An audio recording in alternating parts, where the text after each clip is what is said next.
So, yes, I think and emphasize on think that I've figured out the plot to the much anticipated Dune Part 3 releasing later this year. I want to clarify that this is entirely speculative theory. I have no connection to anyone involved with the project or any access to leaks. Any resemblance to the actual plot is pure coincidence shot in the dark theory making, as you'll see from the boldness of some of my claims. As we know, Dune Part 3 is based on the controversial second book in the novel series, Dune Messiah, written by Frank Herbert.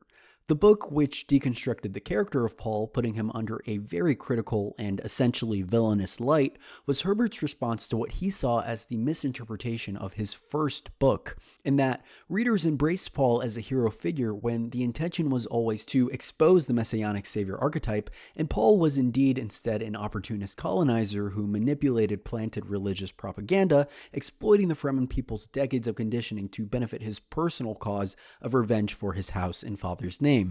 And yes, the Fremen were liberated from the Harkonnens, but that was more of an added bonus than pure altruistic intention. Denis Villeneuve brilliantly brought these themes closer to the surface in Dune Part 2, constantly at every turn, no matter how triumphant the apparent victory in our David v. Goliath storyline, reminding us the true natures of exploitation and hidden agendas beneath every act, as well as the impending lock-in to religious war and genocide across the universe should our heroes win.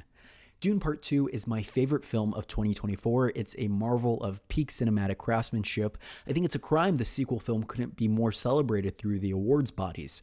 I applaud Denis' growth as a filmmaker. Every complaint I had about the first film's construction was completely addressed and then some for this sequel. It's a very lived-in world and project, and everyone is just giving their all on screen.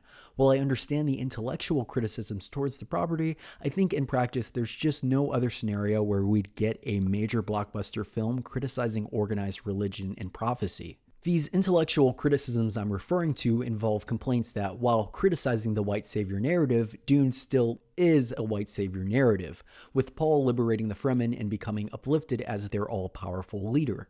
However, while this is in large part due to that's kind of how the source material goes, and as well, this is at the end of the day a blockbuster franchise, you want your lead to be somewhat victorious and enigmatic, I also think that for the arc of the trilogy, it's necessary to have this moment of apparent but questionable victory to then fully plummet and derail the sense of success, showcasing the realistic trajectory of most rebellions post-victory. Look anywhere in history, at America simply itself. Spiritual righteousness of the oppressed often settles into neoliberalist capitalism or flat-out authoritarianism, sprinkled with a little bit of international destabilization efforts when said oppressed become the empowered and subsequently oppressors.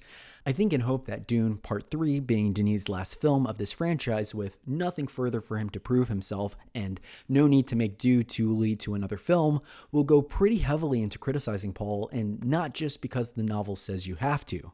I know I've been talking a lot and not just stating my bold theories, but I think this groundwork is necessary towards understanding where we are going, especially for my first claim. I'm making these theories based on novel series knowledge, film franchise knowledge, the few quotes we have from the cast and crew who've worked on Dune Part 3, and also based on Dune Part 2 itself. This is actually the most important component. I think Dune Part 2's greatest strength is actually how well it adapted its source material to fit a big blockbuster film. They didn't just copy and paste the book and book formatting, a lot was reworked to make the experience more cinematic. From emphasizing the battles and set pieces that are typically 1 or 2 sentence descriptions in the book in order to infuse more energy into the project and make the film more palatable to a general audience, as well as story changes that altered surface qualities of the book but emboldened and kept true to the core themes of the narrative, like changing Alia into a fetus, Chani's skepticism towards Paul and his prophecy, and even Irulan's direct political calculating with the Bene Gesserit. This the most indicates that we are likely to get an adaptation of Messiah that holds true to the book's themes but strays away from the exact unfolding of the plot. And I don't hate this. Dune Messiah is a tough read. I understand many fans like it and will defend it to the death, but my criticisms have nothing to do with the deconstruction of Paul and everything to do with the actual mechanical experience of reading Dune Messiah. It very much takes place in the heads of characters and is a book more about reflective disdain than it is present disaster. In fact, it isn't very plot driven at all. There is no grand foe to beat or ticking clock, we must stop this before the solar eclipse thing happening here. Overall, my first suggestion and belief is that, much like Dune Part 2's focus on the war aspects of the rebellion, Dune Part 3 will more presently focus on the Holy War. It won't be something in the background or something we'll visit the ruined city devastations of later after the battles have occurred, or we'll have characters lamenting about how things have changed. We'll see firsthand the biblical and haunting crusades, the deaths of civilians, the brutality of the Atreides troops. I really hope this isn't glossed over and we just get ultra-wide shots of CGI soldiers duking it out. I want to be up close and in the face of these battles. I want it to be ugly and dirty. The depravity of the troops unleashed and electrified by their pious and utter belief in their messianic figure and prophetic righteousness. Show us the blood on the faces and armor, even if it's blackened for PG-13 purposes. The terror of those being attacked. We shouldn't just get one battle scene in the beginning or at the end of the third act. We should be constantly reminded of what is going on throughout the universe. See it happening in different places. See the levels of oppression and have it be juxtaposed to the quieter, political, and lavish lives our heroes now lead.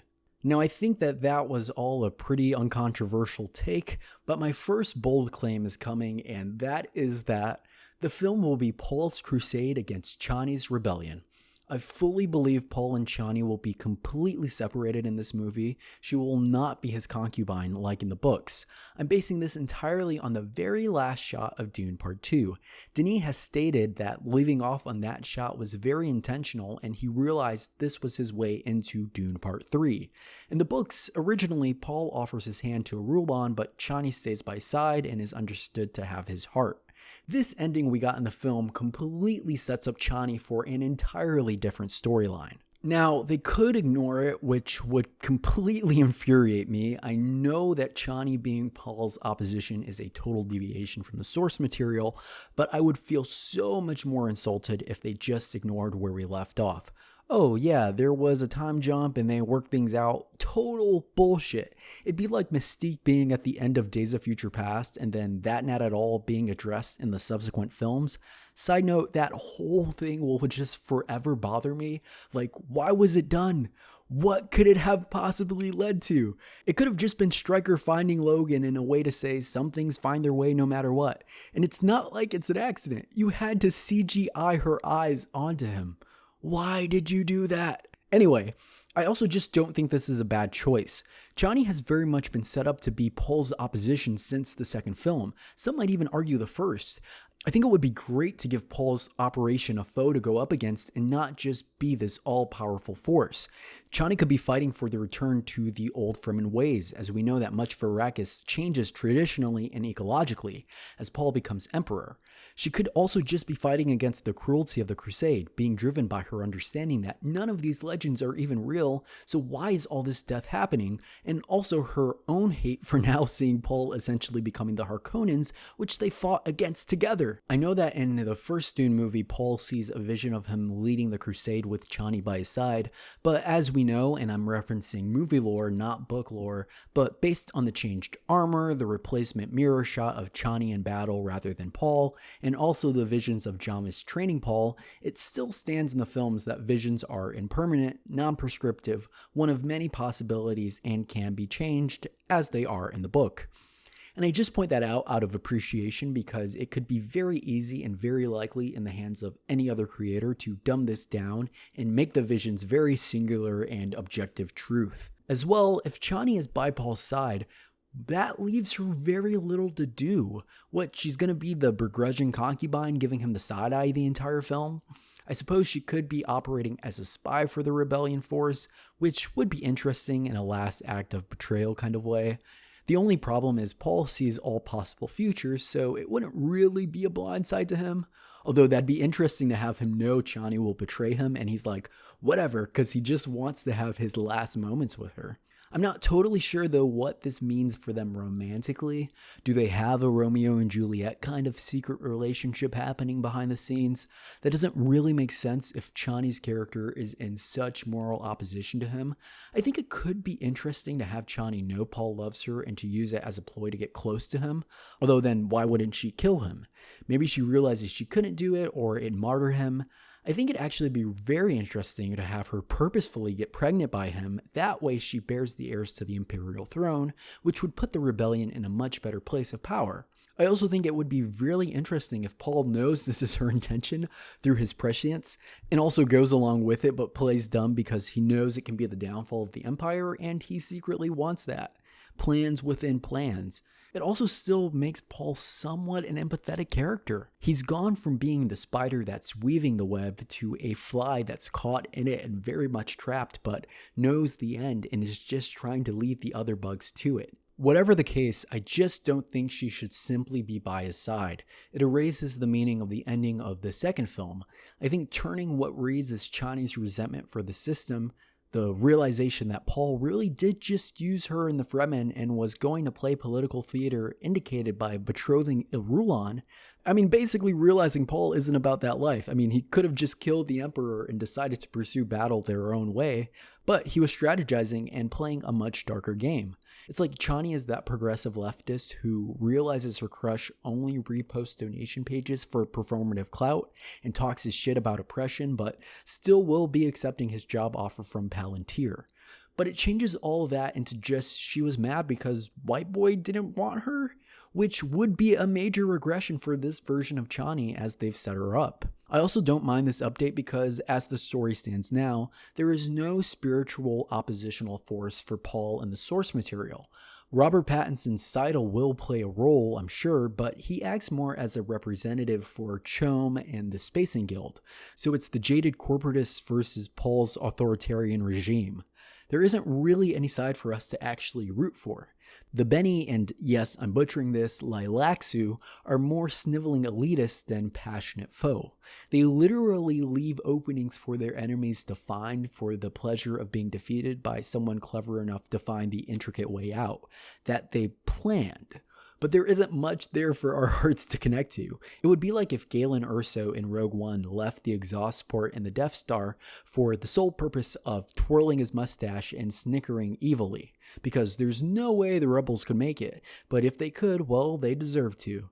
It would completely strip Rogue One of all the layers of sacrifice and tension. But with Chani representing the opposition and Paul struggling against fate and love, we have some true dramatic depths to grit our teeth into.